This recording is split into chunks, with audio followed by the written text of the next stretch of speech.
இந்த கட்சி திராவிட இயக்கம் தான் நம்மளை செருப்பு போட வைத்திருக்கிறது. இந்த திராவிட இயக்கம் தான் நம்மை கால்முட்ட வேட்டி கட்ட வைத்திருக்கிறது.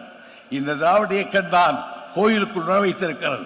இந்த திராவிட இயக்கம் தான் ஆட்சி பலத்தில் அமர்ந்து முதலமைச்சராகவும் அமைச்சராகவும் இருக்க காரியத்தை செய்திருக்கிறார். இது திராவிட இயக்கம் செய்திருக்கிற மகத்தான காரியம். ஆனாலும் நம்முடைய பகை விட்டு விட்டதா? அன்றைக்கு ராஜகோபாலாச்சாரியார் இந்திய திருக்கோடு திருத்தார். பகை ஒழிந்ததா?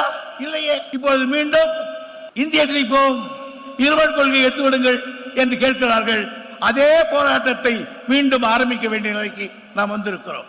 அதே அன்றைக்கு நாம் எந்த ஜாதி கொள்வீச்சு இருக்கிறது என்று சொன்னோமோ அதே ஜாதி தான் இன்றைக்கும் மறைமுகமான பல காரியங்களை செய்து கொண்டிருக்கிறது. இந்தியாவினுடைய சரித்திரத்தை ரீரைட்டாக எழுதுவதற்கு மத்திய அரசாங்கம் ஒரு கமிட்டி போடுகிறது. கமிட்டியே இருக்கிற அத்தனை பேருமா பிராமணன். பகை இன்னும் விட்டுவிடவில்லை. இதே நிலை நீடித்தால் திமுகவின் வீரியம் தொடரும். ஒரு ஜாதி, அதாவது ராஜாஜி இந்தியை திணித்தார்.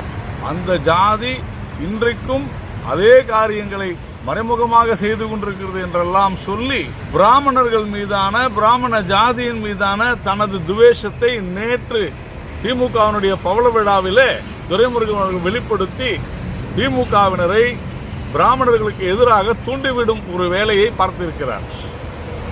ராஜாஜி 1930களில் ஹிந்தியை ஆதரித்தது உண்மைதான். ஆனால் ஏன் ஆதரித்தார்?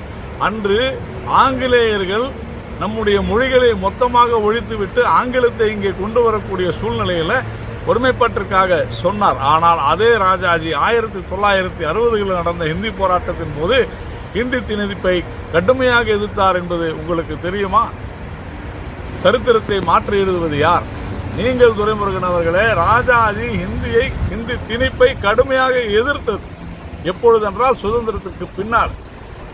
ஆனால் அன்றைக்கு ராஜாஜியை நீங்கள் பிராமணர் என்று ஜாதி சொல்லி அழைக்கிறீர்களே, அன்றைக்கு முதல்வராக இருந்த 60களிலே முதல்வராக இருந்த பக்தவச்சலம் அவர்களை ஜாதி சொல்லி சொல்லுவீர்களா? அவர்தான் திணித்தார் என்று.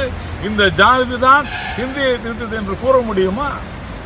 ராஜாஜியை குறை சொல்கிற நீங்கள் அந்த ராஜாஜியினுடைய குரலுக்காக, அந்த ராஜாஜியினுடைய வீட்டு வாசல் படையிலே சென்று ஆதரவு கேட்டு அவர் கொடுத்த ஆதரவினால்தான் உங்களால் ஆட்சிக்கு வர முடிந்தது என்பதை மறுக்க முடியுமா?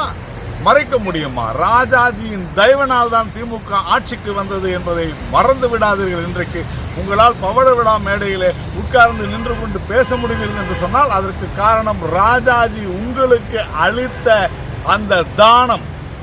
அதை புரிந்து கொள்ள வேண்டும். ஆனால் இந்தியை எதிர்த்தது யார் அப்படின்னு சொன்னா பல பிராமணர்கள் நான் பட்டியலிட முடியும். முதலாக நம்முடைய நாடாளுமன்றத்திலே நம்முடைய டிடி கிருஷ்ணமாச்சாரி அவர்கள் இந்தி திணிப்பை எதிர்த்து உரையாற்றியது அந்த வரலாறு உங்களுக்கு தெரியாதில்லை என்று சொன்னால் தெரிந்து கொள்ளுங்கள், கற்றுக்கொள்ளுங்கள். ஆனால் அதே சமயத்தில் 60களில் ஈவே ராமசாமி அவர்கள் இந்தி போராட்டத்தில் ஈடுபட்டவர் மீது துப்பாக்கி சூடு நடத்துங்கள் என்று சொன்னாரே, அதை ஏன் உங்களால் சொல்ல முடியவில்லை? மறந்துவிட்டதா அல்லது மறைக்க பார்க்கிறீர்களா? நீங்கள் வேண்டுமென்ற திமுக நாடகம் ஆடுகிறது. ஹிந்தி எதிர்ப்பு என்பது அவசியமே இல்லை என்று சொன்னது ஈவே ராமசாமி அவர்கள். இன்றைக்கு பிராமண சமுதாயத்தை பற்றி பேசுகிறீர்கள். நீங்கள் ஆட்சிக்கு வந்தது ராஜாஜி அவர்களால் தான், ஒரு பிராமணரால் தான், இல்லை என்று மறுக்க முடியுமா? மீண்டும் 1971 உங்களால் காஷ்மீர் பாப்பாத்தி என்று அழைக்கப்பட்ட இந்திரா காந்தியை நேருவின் மகளே வருக, நிலையான ஆட்சி தருக என்று சொல்லி நீங்கள் ஆட்சிக்கு வந்திருக்கிறீர்கள். 1971 1996 லட்சம் என்கிற பிராமணன் இல்லை என்று சொன்னால் மூப்பனாரும் ரஜினிகாந்தும் உங்களுக்காக குரல் கொடுத்திருப்பார்களா? துரைமுருகன் அவர்களே, கவுல் பிராமணன் என்று பெருமையாக பேசிக் கொண்டிருக்கின்ற ராகுல் காந்தியோடு இன்றைக்கும் நீங்கள் தொடர்பு வைத்திருக்கிறீர்கள், உறவு வைத்திருக்கிறீர்கள், அவருடன் உலாவிக் கொண்டிருக்கிறீர்கள். இல்லை என்று மறுக்க முடியுமா? சொல்லுங்கள், இல்லை என்று மறுக்க முடியுமா உங்களால? அன்போடு உங்களுடைய தலைவர் சகோதரி என்று அழைக்கின்ற மம்தா பானர்ஜி என்கின்ற பிராமண பெண்மணியை தெரியுமா உங்களுக்கு? தொடர்ந்து பிராமணர்களுடைய தயவனால் திமுக ஆட்சி நடந்து கொண்டிருக்கிறது. நீங்கள் அரியணையிலே இருக்கிறீர்கள் என்பதை மறந்துவிட்டு பேச வேண்டாம். துரைமுருகன் அவர்களே, மறந்துவிட்டு பேச வேண்டாம். நீங்கள் சொல்லலாம் வீரியம் தொடரும் திமுகவிற்கு என்று. வயதாகிவிட்டது, சற்றே ஓய்வெடுத்துக் கொள்ளுங்கள். இனி வீரியம் எல்லாம் தேவையில்லை.